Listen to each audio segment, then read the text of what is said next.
আলাইকুম। শম্পার সংসারে আমি শম্পা সবাইকে আরও একবার স্বাগত জানাই। যে যেখান থেকে আমার ভিডিওটা দেখছেন আশা করছি আল্লাহর রহমতে সবাই ভালো এবং সুস্থ আছেন। আলহামদুলিল্লাহ আমিও আমার পরিবার নিয়ে ভালো আছি।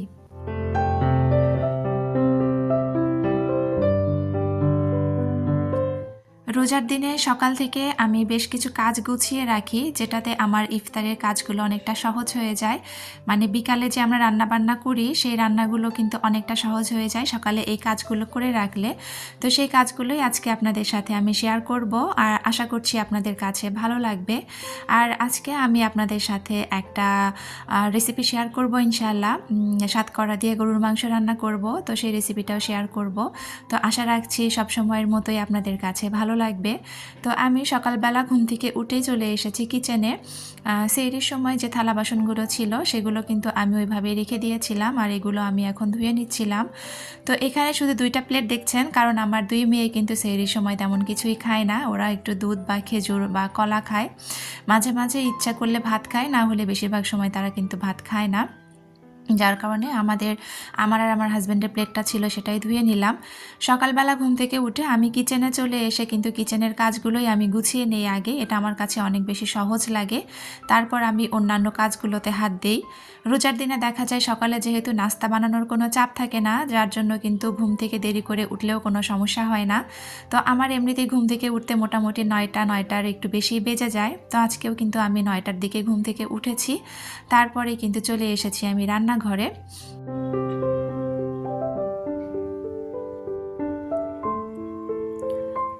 রোজার দিনে কিন্তু আমি চুলাটা সবসময় সকালবেলার দিকেই পরিষ্কার করি, রাতের বেলা আমার চুলাটা পরিষ্কার করা হয়ে ওঠে না। কারণ দেখা যায় যে রাতে ইফতারি তৈরি করার পরে সন্ধ্যার পরে আবার আমার একটু চা খেতে হয়, টুকটাক এটা সেটা গরম করার থাকে। আবার সেহরির সময়ও আমি খাবার টাবার গরম করি। আমার হাজব্যান্ড কিন্তু ওভেনে খাবার গরম করা খুব একটা পছন্দ করে না, তার নাকি ওইটা ভালো লাগে না। আর চুলাতেই কিন্তু তাকে গরম করে দিতে হয়। এই জন্য দেখা যায় তরকারিটা যেহেতু আগেই রান্না করে রাখি, আর ভাতটা শুধু সেহরির সময় রান্না করি রাইস কুকারে, যার কারণে কিন্তু তরকারি গরম করতে হয়। সব কিছু মিলিয়ে চুলাটা আর ওই সময় আমি পরিষ্কার করি না। আমি চুলাটা একদম সকালবেলার দিকেই পরিষ্কার করে রাখি। তারপরে কিন্তু সারাদিনে যেহেতু চুলার আর সেরকম কোনো কাজ থাকে না, আর চুলা পরিষ্কার করার আগেই কিন্তু আমি অফ ক্যামেরাতে আমার ছেলের জন্য নাস্তা বানিয়ে নিয়েছি। তো ওর নাস্তাটা বানিয়ে নিয়ে তারপরে আমি চুলাটা পরিষ্কার করা শুরু করেছি।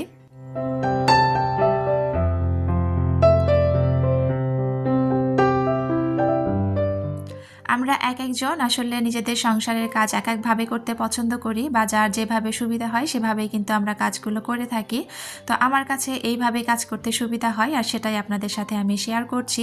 তো এখানে আমি চুলাটার সাথে সাথে কিন্তু চুলার নিচের জায়গাটা পরিষ্কার করে নিচ্ছি, আর এটা কিন্তু আমি যখনই চুলা পরিষ্কার করি তখনই নিচের এই অংশটুকু আমি পরিষ্কার করে নেই। এতে করে আমার কাছে খুব সুবিধা মনে হয়।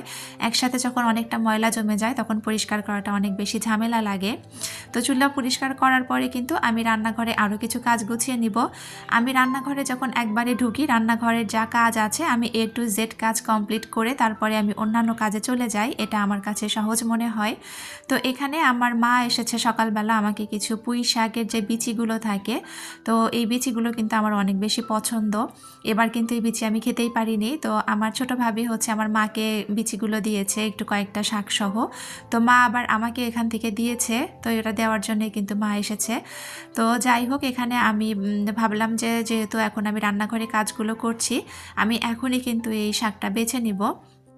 সকালবেলা রান্নাঘর পরিষ্কারের কাজ করার পরেই বিকালে ইফতারের জন্য যা যা আয়োজন করব বা সেহরির জন্য যা রান্না করব তার যা যা প্রিপারেশন থাকে সব কিছু কিন্তু আমি সকালবেলায় রেডি করে রাখি। যেমন পেঁয়াজ কাটা থেকে শুরু করে যা যা লাগবে আমার সব কিছু এখন রেডি করে রাখলে আমার জন্য অনেক বেশি সুবিধা হয়। তো এই জন্য কিন্তু এখানে আমি এখন সুন্দরভাবে পুঁই শাকগুলো কেটে নিচ্ছিলাম।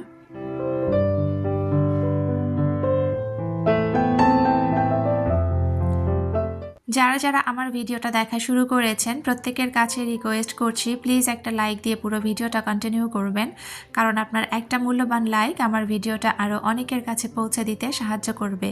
যারা নতুন আমার চ্যানেলটা ভিজিট করছেন, আমার ভিডিওর কোনো অংশ, আমার কথা বা কাজের কোনো অংশ যদি আপনাদের কাছে একটুও ভালো লেগে থাকে, আর আপনারা যদি এই রকম লাইফস্টাইল ব্লগ দেখতে পছন্দ করে থাকেন, তাহলে আপনারা আমার চ্যানেলটি সাবস্ক্রাইব করে পাশে থাকা বেল অপশনটি প্রেস করে অল বাটনে ক্লিক করে রেখে দিতে পারেন। পারেন, যাতে করে আমি ভিডিও ছাড়ার সাথে সাথে নোটিফিকেশন আপনার কাছে চলে যায় আর আপনি আপনার মূল্যবান সময় বের করে আমার ভিডিওটা দেখে নিতে পারেন। যারা অলরেডি কাজগুলো করে দিয়েছেন তাদেরকে অসংখ্য ধন্যবাদ।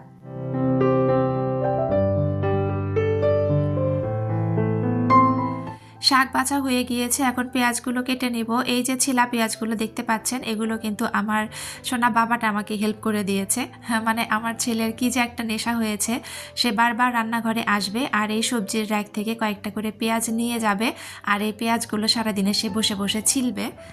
তো সেই ছিলা পেঁয়াজগুলো কিন্তু আমি আবার এনে রেখে রেখে দিই। তো আজকে কাটার সময় দেখলাম যে আমার বেশ সুবিধাই হয়েছে, যেহেতু আমার ছেলে আমাকে কাজটা এগিয়ে দিয়েছে, আমাকে আর কষ্ট করে পেঁয়াজগুলো ছিলতে হয়নি। আমি শুধু পেঁয়াজের যে মাথার অংশ থাকে সেটা আমি কেটে কেটে তারপরে রেখে দিচ্ছিলাম।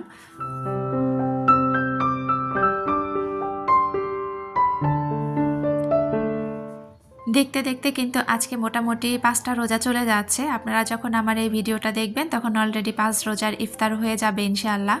তো সময় যে আসলে কত তাড়াতাড়ি চলে যায় চিন্তারও বাইরে। মানে এই তো মনে হচ্ছিল সেদিন রোজার প্রিপারেশন নেওয়া শুরু করলাম আর আজকে দেখতে দেখতে 5টা রোজা চলে যাচ্ছে, ভাবতেও ভীষণ অবাক লাগে। একটা করে দিন আমরা আমাদের জীবন থেকে হারিয়ে ফেলছি। তো কার কেমন রোজা কাটছে আমাকে কমেন্ট করে জানাতে পারেন। প্রথম রোজাটা আসলে কিন্তু আমার খুবই খারাপ গিয়েছে, সেটা আর প্রথম রোজার ভিডিওতে আপনাদের সাথে শেয়ার করা হয়নি। যেহেতু অনেকদিন পর প্রথম রোজা ছিলাম আর পানি খাওয়া হয়েছিল না, যার কারণে সকালবেলা থেকে আমার প্রচণ্ড রকমের মাথা ব্যথা ছিল। আমি কিন্তু মাথা ব্যথা নিয়েই সারাদিনের কাজকর্মগুলো করেছিলাম। মানে আমার এতটা বাজে অবস্থা ছিল যে আমি মাথা ব্যথার সাথে কিন্তু একটা বমির ভাব থাকে। সব কিছু মিলিয়ে শরীরটা বড্ড বেশি খারাপ লেগেছে। মানে প্রথম রোজায় আমাকে অনেকটা বেশি কাহিল করে দিয়েছিল। আর কেন জানি না, দিন তো এত বেশিও গরম না, বেশ ঠান্ডা ঠান্ডা দিন আছে, তারপরেও আমার একটু পানি পিপাসা লাগছিল। তো সব কিছু মিলিয়ে প্রথম রোজাটা কিন্তু আমার একটু নাজেহাল অবস্থায় গিয়েছিল। তো আপনাদের কার কেমন কেটেছে আমাকে একটু কমেন্ট করে জানাতে পারেন। তো যাই হোক, এদিকে আপনাদের সাথে কথা বলতে বলতে আমি কিন্তু পেঁয়াজ, তারপরে হচ্ছে কাঁচামরিচ, রসুন সব কিছু কেটে নিয়েছি আর শাকটা সুন্দরভাবে ধুয়ে রেখে দিয়েছি। ভয়েস দিতে বসলে কেন জানি গলার মধ্যে এত বেশি খুশখুশানি শুরু হয়ে যায়, এত বিরক্ত লাগে যে বলে বোঝানোর মতো না। একে তো আশেপাশে কিছু কিছু নয়েজ আছেই, তারপরেও দেখা যায় গলার মধ্যে খুশখুশানি শুরু হয়ে যায়, এটা একটা চরম বিরক্তিকর লাগে। তো যাই হোক, রান্নাঘরের কাজ শেষ করে কিন্তু আমি চলে এসেছি আমার ঘরে বেডরুমটা গোছানোর জন্য। অফ ক্যামেরায় আমি বিছানাটা গুছিয়ে নিয়েছি আর এদিকে আমি লেপ কিন্তু বের করে রেখেছিলাম যে রোদে দিব, কারণ বেশ কয়েকদিন ধরে কিন্তু লেপ আমরা গায়ে দিই না। দেখা যায় রাতের বেলা লেপ অন্য রুমে রেখে এসে তারপরে আমরা হচ্ছে ঘুমাই আর কি, পাতলা কম্বল গায়ে দিয়েই ঘুমাই। তো লেপটা বাইরে রেখে আর লাভ নেই। আর কয়েকদিন ধরে কিন্তু খুব বেশি রোদ উঠছে না, কারণ প্রথম রোজার মানে সেহরি যেদিন খাই আমরা ওই দিন কিন্তু হালকা পাতলা বৃষ্টি হয়েছিল। কার কোথায় বৃষ্টি হয়েছে জানি না, এখানে কিন্তু একটু করে বৃষ্টি হয়েছে, যার কারণে একটু রোদটা ওইভাবে ওঠে না। তো লেপটা রোদে দিব দিব করেও আর দেওয়া হচ্ছিল না। তো ভাবলাম যে যেটুকু রোদ উঠছে ছাদের উপরে দেখা যাবে যে রোদটা বেশ ভালোই পাবে, তো এই জন্য ভাবলাম দিয়ে আসি লেপ, তাহলে তুলে রাখতে পারবো। আর কভারটা কিন্তু আমি মেশিনে দিয়ে দিলাম, একবারে সাথে ধুয়ে ফেলবো, তাহলে ঝামেলাটা আর থাকবে না।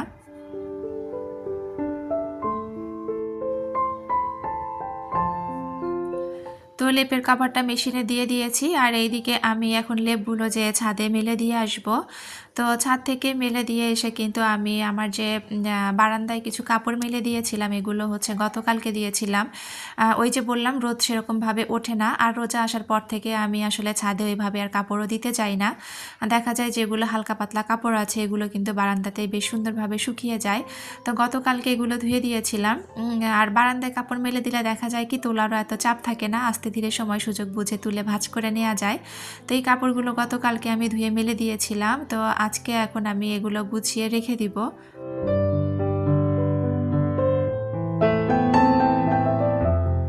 প্রথম রোজাটা বেশ কষ্টে কাটলেও পরের রোজাগুলো কিন্তু আলহামদুলিল্লাহ বেশ ভালো যাচ্ছে। এখন কিন্তু আর ওইভাবে কিছু মনে হচ্ছে না যে রোজা আছি। গত বছর কিন্তু আসলে মোটামুটি গরমের মধ্যেই রোজা ছিল, তখন কিন্তু দিন আরও একটু লম্বা ছিল, তারপরে এতটা খারাপ কিন্তু লাগেনি। এবার কেন জানি না প্রথম রোজাতে আমার এরকম হয়েছে, বলতে পারবো না। তবে যাক, আলহামদুলিল্লাহ এখন দিনগুলো ভালো কাটছে। এভাবে যদি কাটে তো আলহামদুলিল্লাহ অনেক ভালোভাবে যাবে রোজাগুলো। তো এখানে আমি বিছানার চাদরটা গুছিয়ে নিচ্ছিলাম, বিছানার চাদরটা আমি তুলে রেখে দিব। আর বালিশের কভারগুলো আমি তার আগের দিনে ধুয়ে রেখেছিলাম। আমার 2টা বিছানার চাদরের মোট 4টা বালিশের কভার আমি আগে ওটা ধুয়ে রেখে দিয়েছি। আসলে আমার মেশিনে যখন আমি কাপড় দেই, আমার যখন যেটা সুযোগ সুবিধা হয় সেভাবেই কিন্তু আমি কাপড়গুলো দিয়ে ধুয়ে রাখি। তো যাই হোক, আমি ওখানে বিছানার চাদরটা গুছিয়ে রেখে চলে এসেছি ডাইনিং টেবিলটা একটু মুছে নিব। ডাইনিং টেবিল কিন্তু সেহরির সময় যে খাওয়া দাওয়া করেছি তারপরে আর মোছা হয়নি, ওইভাবে রেখে দিয়েছিলাম। তো এখন আমি সুন্দর মতো টেবিলটা মুছে নিব।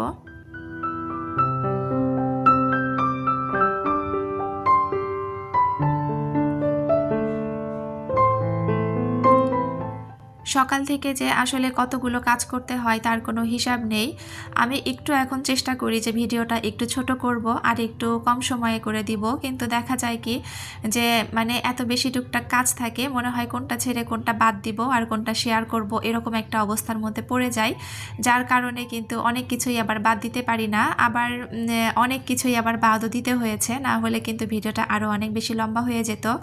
তো ভাবলাম যেহেতু একদিন পর পর ভিডিও দিচ্ছি, সেই জায়গা থেকে হয়তো ভিডিওটা একটু লম্বা হয়ে যাবে, কিছু করার নেই।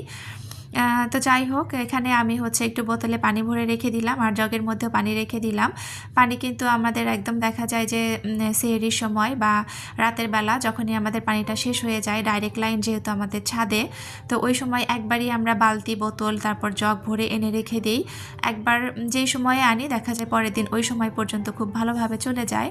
তো যাই হোক, ওইদিকে আমি কিন্তু গরুর মাংসটা ভিজিয়ে রেখে দিলাম, কারণ মাংস ভিজতে অনেকটা সময় লাগবে। তো মাংস ভিজিয়ে রেখে এর মধ্যে কিন্তু আমি ঘর ঝাড়ু দিয়েছি, ঘর মুছেছি অফ ক্যামেরাতে, তারপরে কিন্তু আমি গোসলও করে এসেছি। গোসল করে এসে আমি এখন এই যে আমার ফ্রোজেন যে ইফতার আইটেমগুলো আছে এগুলো সব বের করে রেখে দিব। এগুলো বের করে রেখে আমি এখন একটু নামাজ কোরআনের দিকে চলে যাব। আমি একটু কোরআন পড়ব, নামাজ পড়ব, তারপরে মোটামুটি আধা ঘন্টার মতো একটু রেস্ট নিব। আমি কিন্তু সেভাবেই সবসময় কাজগুলো গুছিয়ে করার চেষ্টা করি, যাতে করে অন্তত আধা ঘন্টা একটু রেস্ট নিতে পারি। যেহেতু রোজা রেখে সারাদিনে অনেক কাজ করতে হয়, যদি একটু রেস্ট না নেওয়া যায় তাহলে কিন্তু শরীরটা ইফতারের পর আরও বেশি ছেড়ে দেয়। তো যাই হোক, ফ্রোজেন খাবারগুলো আমি রেখে দিয়ে কিন্তু চলে গিয়েছিলাম, নামাজ কোরআন পড়েছি, আধা ঘন্টার রেস্ট নিয়ে আমি চলে এসেছি রান্না বান্না করতে। তো আমি এই যে গরুর মাংসটা ভালোভাবে ধুয়ে নিয়েছি, আর প্রেশার কুকারে যেহেতু মাংসটা রান্না করব, তো আমি প্রেশার কুকারের মধ্যে মাংসটা দিয়ে এখানে বেশ অনেকটা পরিমাণে পেঁয়াজ দিয়ে দিয়েছি। তার সাথে দিয়েছি এখানে 2 চামচের মতো আদা রসুন বাটা, তারপরে দিব পরিমাণ মতো লবণ, তারপরে হচ্ছে 1 চামচের মতো এখানে হলুদ দিয়ে দিয়েছি। আর মরিচের গুঁড়ার পরিমাণটা আমি এখানে একেবারেই কম দিয়েছি, হাফ চামচের মতো। আর এখানে দিয়েছি 1 চামচের মতো ধনিয়া গুঁড়া, হাফ চামচের মতো জিরার গুঁড়া, আর এখানে হচ্ছে কয়েকটা তেজপাতা, মানে 2টা তেজপাতা কেটে যেহেতু রেখেছি কয়েক টুকরা হয়েছে আর কি। আর এখানে কয়েকটা গরম মশলা দিয়ে সামান্য তেল দিয়ে আমি হচ্ছে হাতে মাখিয়ে নেব। মরিচের গুঁড়ার পরিমাণটা কম দিয়েছি, তার কারণ আমি সেহরিতে এখন একটু কম ঝাল খাওয়ার চেষ্টা করছি। আর তার সাথে আমি কিন্তু তরকারিতে একটু কাঁচামরিচ রাখার চেষ্টা করি, যেহেতু আমার একটু গ্যাস্ট্রিকের প্রবলেম বেশি হচ্ছে এবার।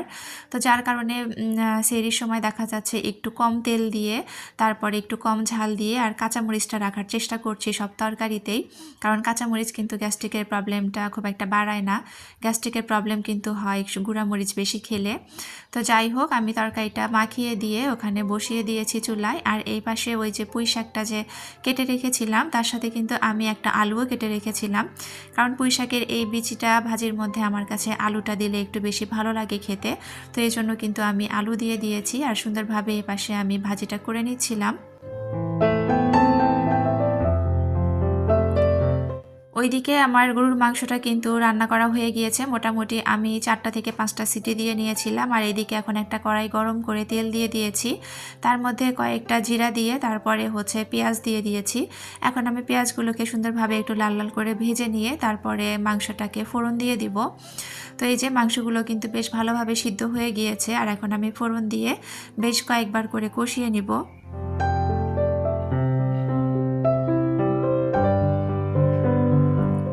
মাংসটা কষানো এত কিছু আর আপনাদের সাথে শেয়ার করিনি, আমি কিন্তু অফ ক্যামেরায় বেশ কয়েকবার নাড়াচাড়া দিয়ে দিয়ে মাংসটা কষিয়ে নিয়েছি।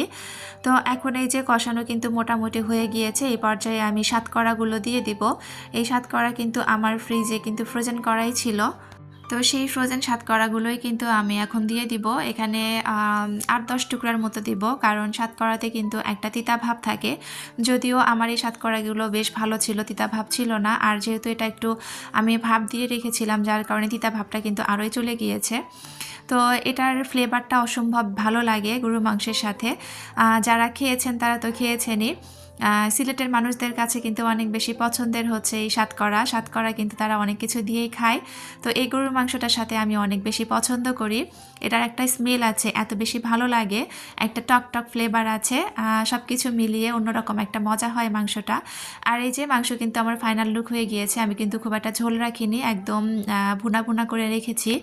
আর মাংসতে যেহেতু আমি একটু তেলের পরিমাণটা কম দিয়েছি, যার জন্য কিন্তু দেখতে একটু অন্যরকম লাগছে। তো যাই হোক, খেতে কিন্তু আলহামদুলিল্লাহ অনেক মজা হয়েছিল। আর এদিকে আমি হচ্ছে আলুর চপগুলো ভেজে নিচ্ছিলাম। আমি যে আলুর চপ বের করে রেখেছিলাম, এখানে আমি বেসন, তার সাথে একটু ময়দা, যেভাবে বেগুনের ব্যাটারটা তৈরি করে ওইভাবে ব্যাটার তৈরি করে নিয়েছি। আর তার মধ্যে দিয়ে এখন আলুর চপগুলো সুন্দরভাবে ভেজে নিব। এই ফ্রোজেন আলুর চপটা কিন্তু আমার কাছে এভাবে খেতেই বেশি ভালো লাগে।